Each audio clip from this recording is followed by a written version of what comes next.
आमा सन्चै सन्चै छ दाजु। कतिमा बेचिराख्नु भएको? यो 60, यो 50, यो 20। 60, 50, 20। यहाँ कतिको गाह्रो छ नि व्यापार गर्न? हजुर बेच्न कतिको गाह्रो छ यहाँ बाटोमा? बेच्न कति गाह्रो हुन्छ? अँ, यो त गाडी आइज त के गाह्रो? गाह्रो छैन? ठिकै छ। ए हजुर कति वर्ष हुनुभयो नि? म 60, 50, 60, 70 चाहन्छु नि। 70 भइसक्यो है। त्यही त यस्तो हजुर मिहिनेत गरिरहनु भएकोले म आएको कि हजुरकोमै किन्नुलाई। यस्तो गाह्रो गरी धुलोहरू उड्छ यहाँ बाटोमा। भन्नै पर्छ आज मास बिर्सेछ पठाएर। हजुर मास बिर्सेछ मुखमा लाउने। अँ त्यही त यहाँ फेरि पुरै धुलै धुलो हुने। यो ठाउँलाई के भन्छ रे हाम्रो? नागढुङ्गा। नागढुङ्गा। ल यो 60 रुपियाँको हजुर आलुको त ठुलो होइन मिठो रहेछ यो एउटा प्याक गरिदिनु न। अस्तिको चाहिँ मैले चाहिँ त्यो चाहिँ खाएको चाहिँ झोलामा हालिनु।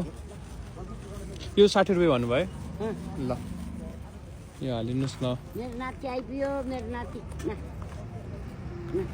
यो 50 मा गर्नु मिलेन? मिल्दैन बाबु ए। 50 त यो मात्रै हो। त्यही त कालीमाटीमा 300 रुपियाँ पर्छ पाथीको। ठिकै छ हजुरले मिहिनेत गरिरहनु भएको छ। यो हालिदिनु न मलाई। हजुरको नाम के हो नि?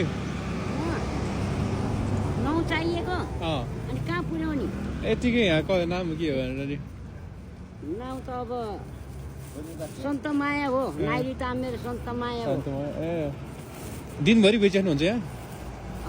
भात खाने ओर्ने 12 बजीतिर आएर बस्ने। ए 12 बजीतिर आएर बस्नुहुन्छ? यो हाल अँ हुन्छ हालिदिनुहोस्। तपाईँहरूको घर कहाँ पर्यो? हाम्रो त काठमाडौँ रे। आमा भएन लिनुहोस् आमा। अनि त्यत्रो पैसा साट्ने छैन नि त बाबु। छैन साट्ने? ओहो कहाँ पाउनु? ल लिनुहोस् आमै लिनुहोस् न र। साट्ने छैन भने अँ ना ना ल बाबुले लियो छ आमा हजुर। लिनुहोस्। छर्ला पैसा म बज्दिनँ बाबु। अँ किन साट्ने छैन होइन? छैन के हो न लिनुहोस् लिनुहोस्। हजुरले मिहिनेत गरिरहनु भएको छ। मैले त्यही भएर बाटोमा देखेर आएँ कि हजुरले मिहिनेत ल गरिरहनु ल भएको। ल यस्तो धन्यवाद।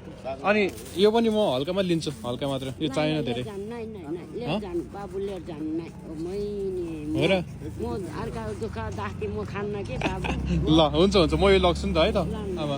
हजुरसँग चेन्ज छैन भने ठिकै छ। हजुरलाई हजुरलाई है खुसी हुनुभयो है? ल जान्छ है त। धन्यवाद आमा। बाबु मलाई पैसा पर्यो अँ ल तर मलाई चाहिँ लाग्छ के के हुन्न मेरो मनबाट हजुरलाई ल ल है त मनबाट दिएको त दिनु पाइहाल्छ नि।